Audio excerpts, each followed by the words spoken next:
පිටුවක් කියන්නකෝ. පුතා දන්නවද? නැතුව අපේ පුතා දන්නවා. අපි හෙට අනිද්දා පුතා බේබි ස්ටායා වනින්නේ. කියන්න මගේ වස්තුව කියන්න බැනික. පූජා කරන්නම් මලක් ඔයා නමින් ඉන්නවටත් වඩා ඉන්න සතුටින් හොඳින්. මෙන්න මේක බලන්න අක්කේ. මේක නම් ඔයාලට ඇති වෙයි හැබැයි. මං ගාව කොහොමද තියෙන ඔක්කොම පොඩි ඒවානේ යන්නේ. ආපෝ මොකද්ද බං මේක අපේ ගෙදර වලන් අල්ලන රෙදි කෑල්ල වගේ.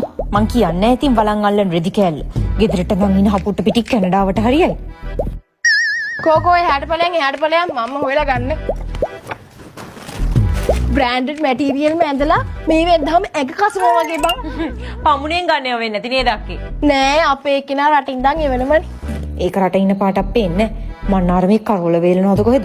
මොනවද ලෝචි? හොඳ ඇඳුම් ටිකක් තෝරලා ගනින්කෝ.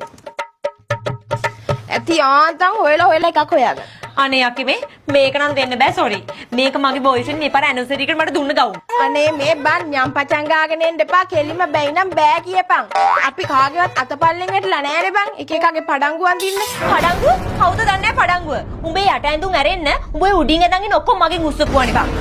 යට ඇඳුම් ටිකත් මගේද දන්නේ නැහැ. උස්සපුවා අනේ මේ උඹලගේ රිදුම් ගන්න මේ මහ ලොකු රෙදි සාප්පුවනේ.